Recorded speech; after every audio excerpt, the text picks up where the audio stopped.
Hello friends, welcome to daily exam bytes YouTube channel. ఈరోజు మనం April 3 and 4 current affairs గురించి మాట్లాడుకుందాం.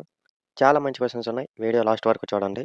First question: రాజా రవివర్మ గారి ఏ చిత్రం భారతదేశంలో అత్యంత ఖరీదైన చిత్రంగా అమ్ముడై చరిత్ర సృష్టించింది?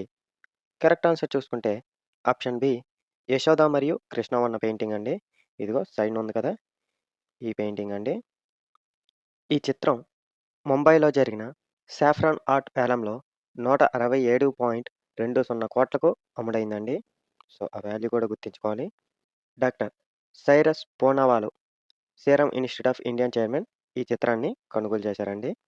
రాజా రవివర్మ గారు యూరోపియన్ ఆయిల్ పెయింటింగ్ టెక్నిక్స్ను భారతీయ కళల్లో ప్రవేశపెట్టి భారతీయ పురాణాలను రియలిజంతో కలిపి చిత్రించారండి. సో గుర్తుంచుకోవాలి. మన క్వశ్చన్ ఏంటంటే, రాజా రవివర్మ గారి ఏ చిత్రం భారతదేశంలో అత్యంత ఖరీదైన చిత్రంగా అమ్ముడై చరిత్ర సృష్టించింది అంటే correct answer option B, Yashoda మరియు కృష్ణ అండి. పక్కనున్న పెయింటింగ్ కనిపిస్తుంది కదా, ఫోటో అదే. అయితే ఇది ఎంతకి ఎక్కడ అమ్ముడైంది అంటే ముంబైలో జరిగిన సాఫ్రాన్ ఆర్ట్ వేలంలో 167.20 కోట్లకు అమ్ముడైందండి. అయితే ఎవరు కొనుగోలు చేశారు అంటే సైరస్ పూనావాలా గారు. ఎవరండి ఈయన? Serum institute of India chairman ఈ చిత్రాన్ని కొనుగోలు చేశారండి. రాజా రవివర్మ గారు యూరోపియన్ ఆయిల్ పెయింటింగ్ టెక్నిక్స్ను భారతీయ కళల్లో ప్రవేశపెట్టి భారతీయ పురాణాలను రియలిజంతో కలిపి చిత్రీకరించారండి. ఓకేనా?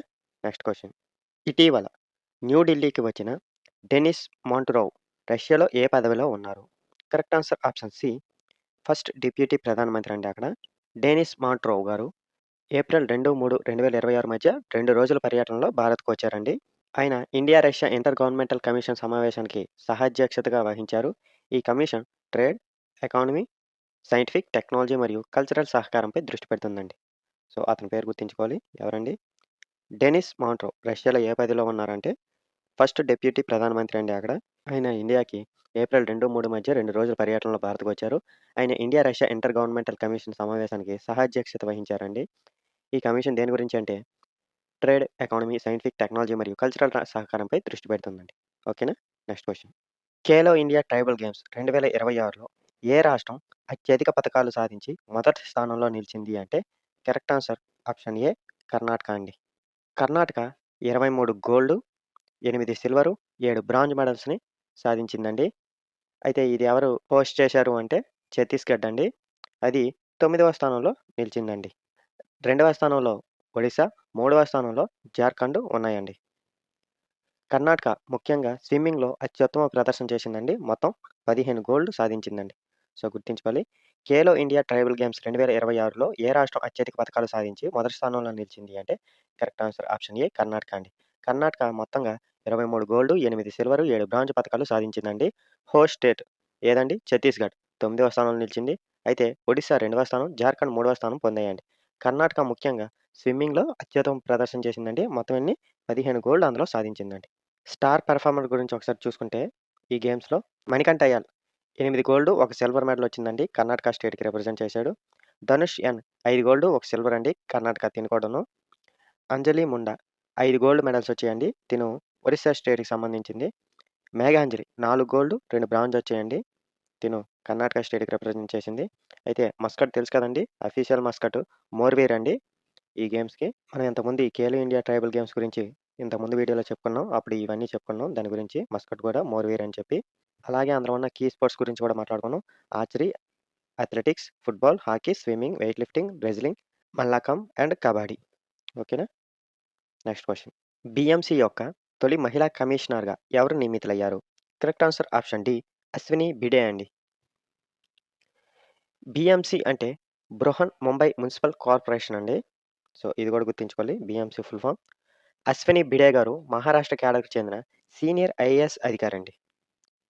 బీఎంసీ భారతదేశంలో అత్యంత ధనిక మున్సిపల్ కార్పొరేషన్ అండి. ఆమె భూషణ్ గగ్రాని పదవీకాలం ముగిసిన తర్వాత బాధ్యతలు స్వీకరిస్తారండి.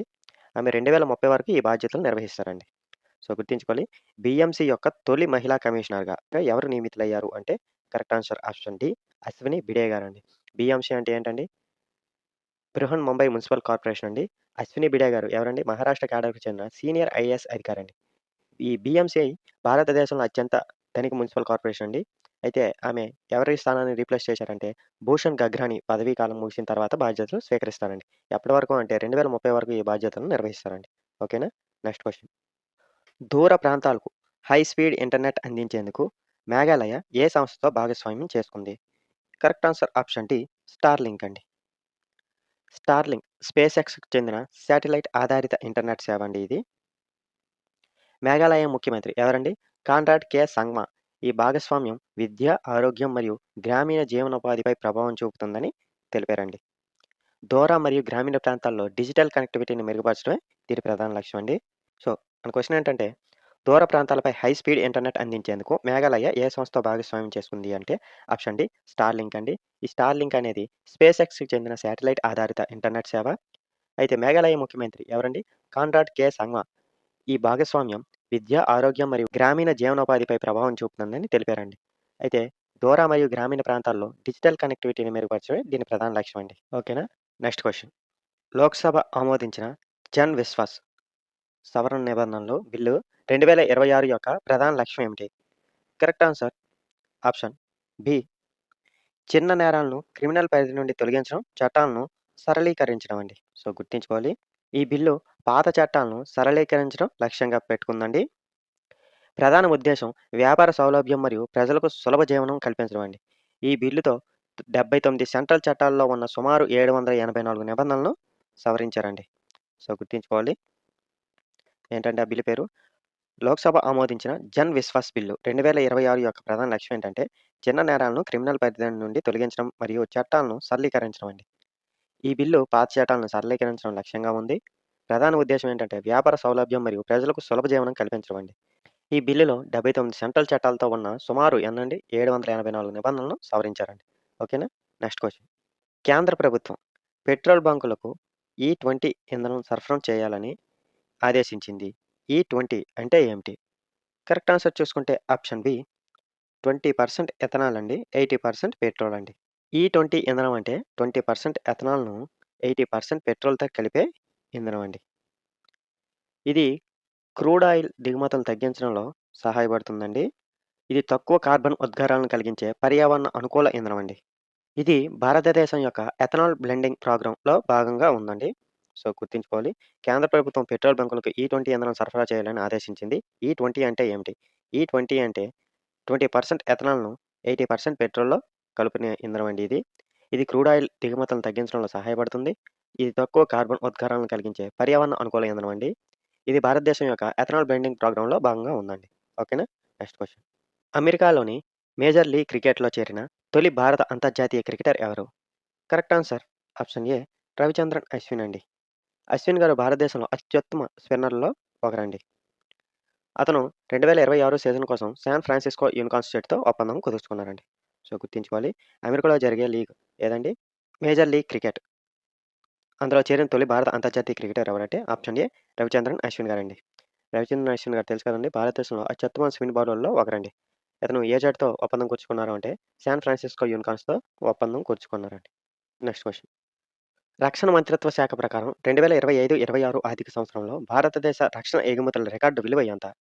కరెక్ట్ ఆన్సర్ చూసుకుంటే ఆప్షన్ బి 38,424 కోట్లండి. ఈ గణాంకాలను రక్షణ మంత్రిత్వ శాఖ విడుదల చేసిందండి. ఈ ఎగుమతుల్లో 62.66% వృద్ధి నమోదైందండి. ఇది ఆత్మనిర్భర్ భారత్ కార్యక్రమంలో ఉన్న పురోగతిని సూచిస్తుందండి. ముఖ్య ఎగుమతుల్లో క్షిపణులు, హెలికాప్టర్లు మరియు రక్షణ పరికరాలు ఉన్నాయండి. సో, మన క్వెషన్ ఏంటంటే రక్షణ మంత్రిత్వ శాఖ ప్రకారం ఎప్పుడండి 2025, 26 ఆర్థిక సంవత్సరంలో భారతదేశ రక్షణ ఎగుమతుల రికార్డు విలువ ఎంత అంటే 38,424 కోట్లండి. అయితే ఈ ఎగుమతుల్లో 62.66% వృద్ధి నమోదైందండి. ఇది ఆత్మనిర్భర్ భారత్ కార్యక్రమంలో ఉన్న పురోగతిని సూచిస్తుంది. ముఖ్య ఎగుమతుల్లో క్షిపణులు, హెలికాప్టర్లు మరియు రక్షణ పరికరాలు ఉన్నాయండి. ఓకేనా? Next question.